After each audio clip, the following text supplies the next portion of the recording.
Hello friends, how are you all? I hope you are doing very fine.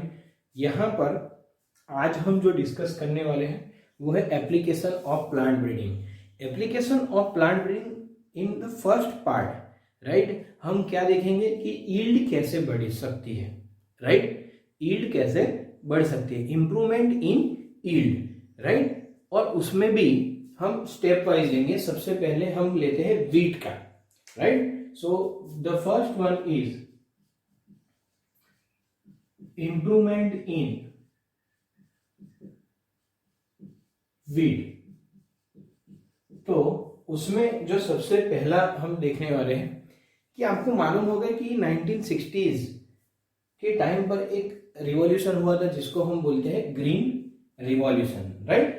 Okay, वो green revolution से पहले पहले एक gene को नोट किया गया था जापान के अंदर जिसको हम बोलते हैं नोरिन 10, राइट। और उसको फिर पिकअप किया गया अमेरिकन ब्रीडर ने, बराबर। तो यहां पर आप देखें कि a dwarfing gene called Norin 10 was noted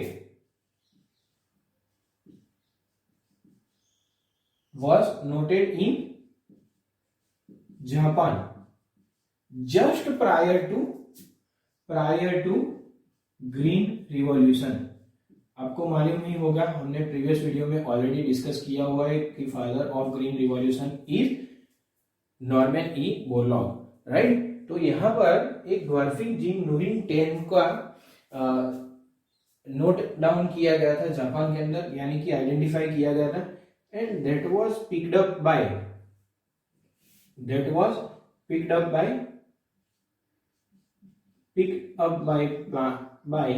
a breeder, an American breeder, right. फिर उसका यूज भी किया गया और फिर 1960s में ग्रीन रिवॉल्यूशन हुआ। वो कैसे हुआ?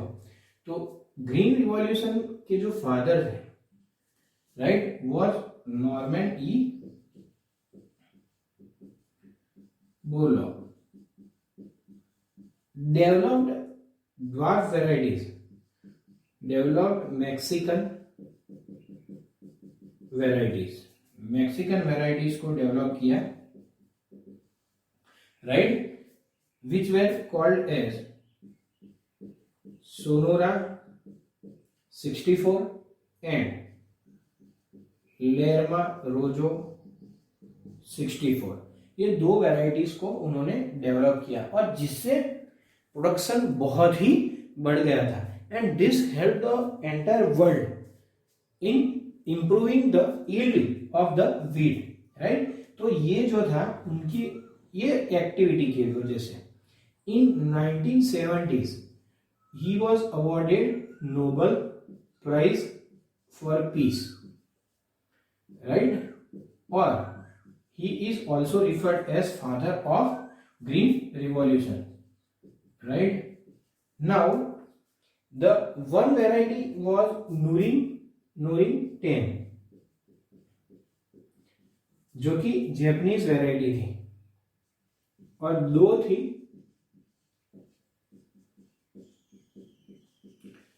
one was Sonora 64, second one was Lerma Rojo 64 and third one was Nurin 10। Nurin 10 and all these three varieties were first introduced in Indian build। इन तीनों को इंडियन बिल्ड के अंदर इंट्रोड्यूस किया गया। was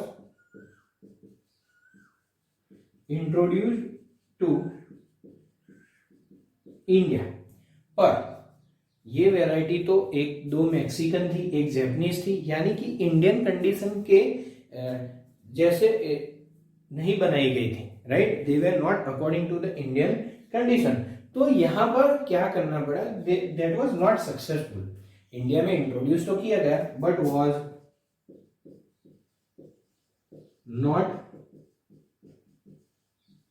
successful. फिर ये तीनों वेराइटीज को यूज करना था, तो फिर क्या किया, all these three varieties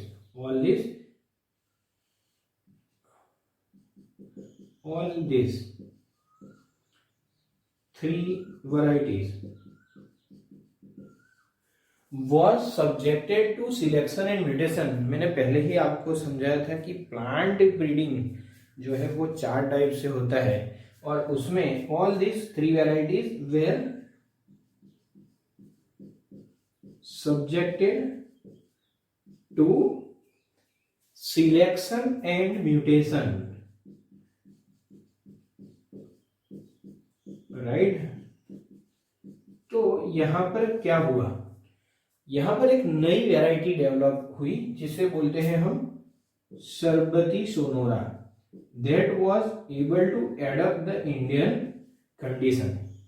तो ये पहली इंडियन वैरायटी थी जो कि यील्ड बढ़ाती थी, और दूसरा कि उसका जो इंडियन कंडीशन के मुताबिक वो मैच भी हो जाती थी।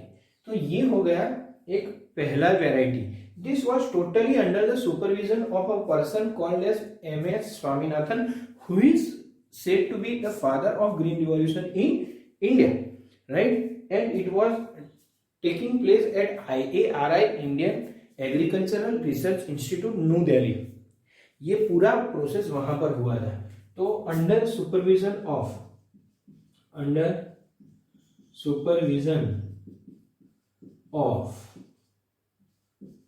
MS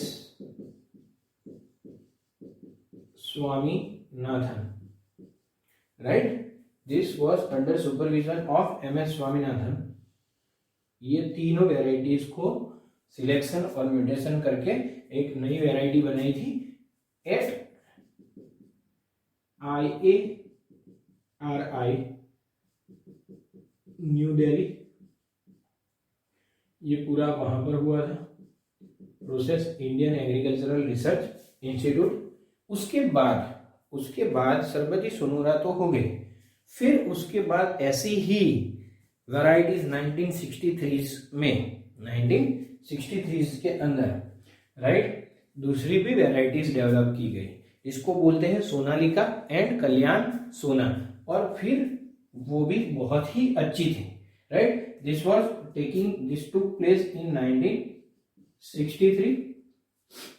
फिर उसके बाद again in 1963 the other varieties were also produced, right, जो कि ड्वार्फिंग जीन से बनी थी, जिसको हम बोलते हैं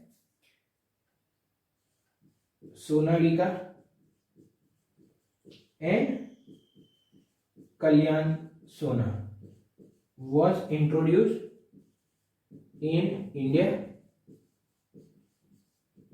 इसके बाद क्या हुआ, ये वेराइटीज की कोई पिक्युलरिटी होगी, तो ये वेराइटीज का यील्ड बहुत ही ज्यादा था, और दूसरा उनमें डिजीज रेजिस्टेंट कैपेसिटी भी थी। So this were having high yield and disease resistance. तो ये दोनों की वजह से इसको यूज किया गया था इंडिया के अंदर। फिर हम देखते हैं कि क्या हुआ, कैसे इंप्रूवमेंट आई, कितना इंप्रूवमेंट आया। एक डेटा है, राइट, कि 1960 से 2000 में वीट का जो यील्ड था वो 11 मिलियन टन से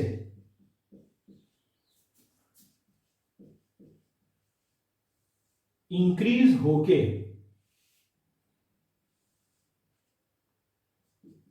increase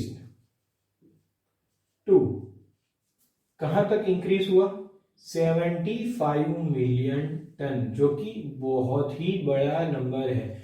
75 million turns was increase सिर्फ कितने सालों के अंदर अंदर, 40 सालों के अंदर ये जो यील्ड है वो बहुत ही ज्यादा बढ़ती गई. So this is about the improvement in wheat. Now we are seeing the improvement in rice. Now we are studying about the improvement of rice. जैसे हमने वीट के अंदर देखा कि सबसे पहले एक जीन को नोट डाउन किया था जिसको हम बोलते थे नूरिन 10. यहाँ पर भी एक जीन ताइवान के अंदर नोट डाउन किया गया था जिसको बोलते हैं डी जियो वू जेन. तो ये एक जीन ऐसा था जिससे बहुत सारी वेराइटीज राइस की डेवलप की गई, improved varieties. So let us write over here कि इन ताइवान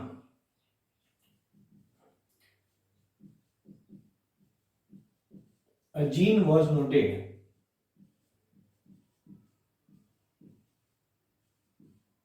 called कौन सा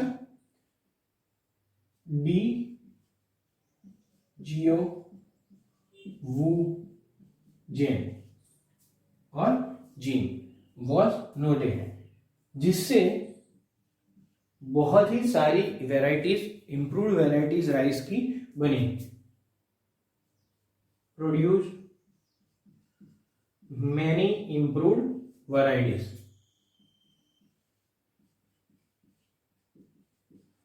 Now this gene was picked up by IRRI. ये जो जीन था उसको यूज किया गया. किसने यूज किया? IRRI was picked up by IRRI, that is International rice research institute. ये आपको फुल फॉर्म भी याद रखना है. IRRI का कहां पर है वो भी आपको याद रखना है. International rice research institute is at Manila. Manila Philippines के अंदर है. Philippines, right. तो यहां पर वो चीन को पिकअप किया गया और उसमें से सेमी ड्वार्फ वेराइटीज बनाई गई. जैसे कि हमने बताया था कि सेमी ड्वार्फ वेराइटीज का एक पिक्युलरिटी रहता है कि जो जिब्रेलिक एसिड का जो इफेक्ट रहता है वो सप्रेस होता है और यील्ड जो है वो बढ़ जाती है. तो यहां पर उसमें से एक improved varieties were developed. IR8 and IR24 को डेवलप किया गया. Right. Now what was the effect? इससे भी प्रोडक्शन बहुत ही बढ़ गया. प्रोडक्शन बढ़ा तो इसका भी यूज करना चाहिए. गुरुदेव S Sukh, right. Gurdev S, it's not Sukh, it's my mistake, it's Khush. Gurdev S Khush जो थे और उनकी team and his team tried to cross approximately 13 varieties from 6 countries with a wild variety of India called as Oryza nivara. इसके साथ उन्होंने cross किया. क्या किया गुरुदेव एस खुश ने? Crossed 13 varieties from 6 different country with wild rice variety.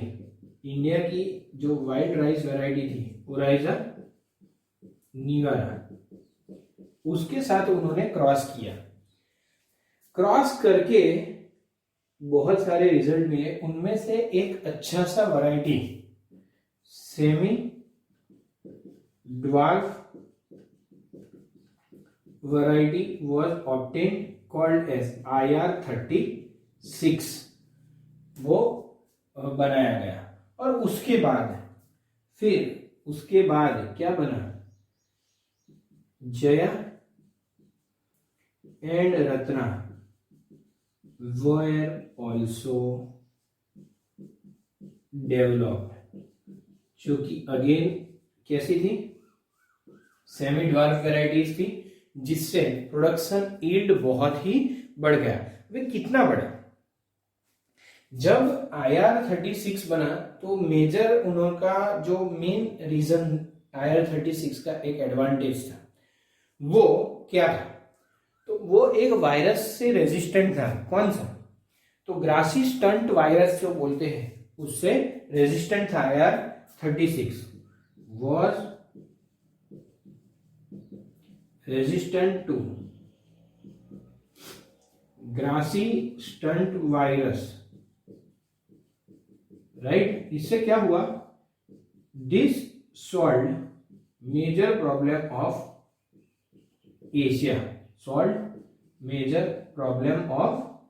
Asia, पूरे Asia का एक बहुत ही बड़ा प्रॉब्लम सॉल्व हो गया।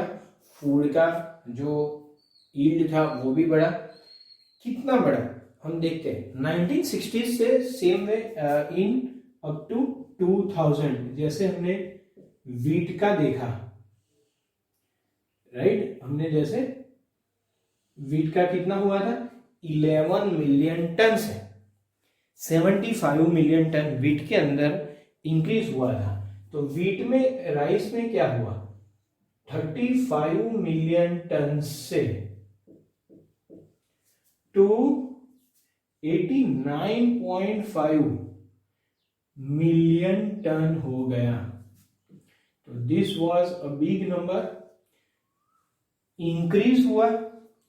तो ये भी बहुत ही इफेक्टिव रहा पूरा process. You have to remember IR8, IR24, IR36, Jaya and Ratna. तो जया एंड रत्ना तो पूरे इंडिया में फिर उसको बहुत ही अच्छे से कल्टीवेट किया। Students, we will understand about the improvement in sugar cane. Sugar cane में कैसा इम्प्रूवमेंट किया गया, सबसे पहले हम देख लेते हैं कि इंडिया के अंदर दो मेन, आपको मालूम होगा, एक नॉर्थ इंडिया है, एक साउथ इंडिया है। तो नॉर्थ इंडिया में एक शुगर केन ग्रो किया जाता है। नॉर्थ इंडिया में एक शुगर केन है जिसको हम बोलते हैं सेकेरम बारबेरी, इसको ग्रो करते थे, राइट। और जो साउथ इंडिया है, साउथ इंडिया के अंदर एक अलग वैरायटी का शुगर केन ग्रो करते थे जिसको बोलते थे सेकेरम ऑफिसिनेरम, राइट। अभी यहां पर क्या था, what was the difference between this two varieties, आप समझिए। जो सेकेरम बारबेरी थी उसका यील्ड पुअर था, poor yield and low sugar content. तो ये इतना अच्छा वैरायटी नहीं था, राइट। उसके सामने जो नेक्स्ट था साउथ इंडिया के अंदर, उसका अगर हम देखें तो उसका जो यील्ड था, हाई यील्ड, थिक स्टेम था उसका, एंड हाई शुगर कंटेंट। तो आप समझिए कि साउथ में तो ये अच्छे से ग्रो करता है, इसलिए साउथ में बहुत चेंज करने की जरूरत नहीं है।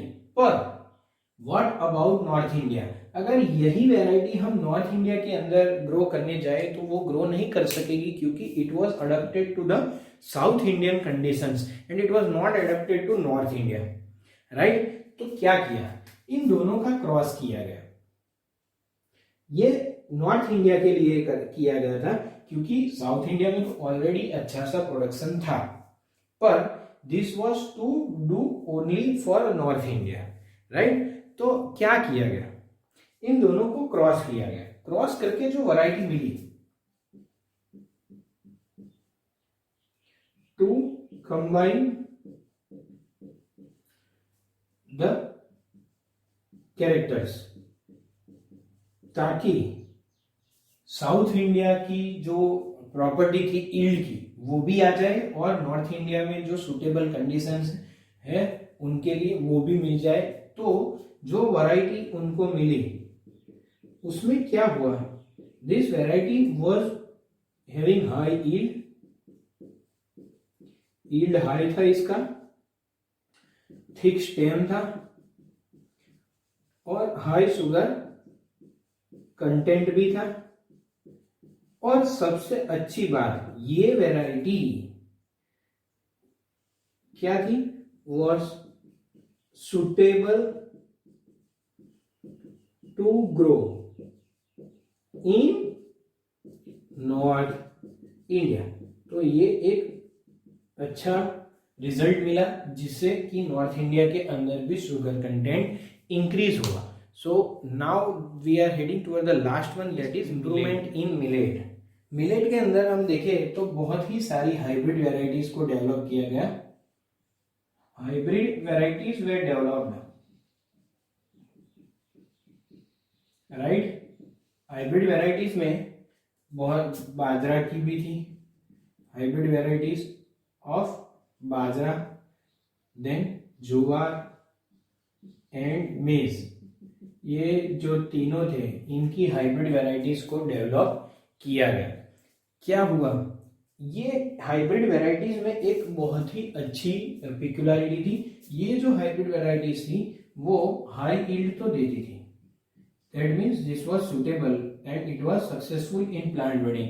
पर दूसरा भी एक उसका बहुत ही अच्छा कैरेक्टर था कि दे वर रेजिस्टेंट टू वाटर स्ट्रेस। तो इंडिया के अंदर बहुत सारी ऐसी जगह है जहां पर पानी की कमी रहती है, तो ये उनको भी रेजिस्ट करता था, तो उससे बहुत ही फायदा होने वाला था और इससे यील्ड भी बढ़ा। So we have completed all the four, that was wheat, rice, sugarcane and millet. Thank you.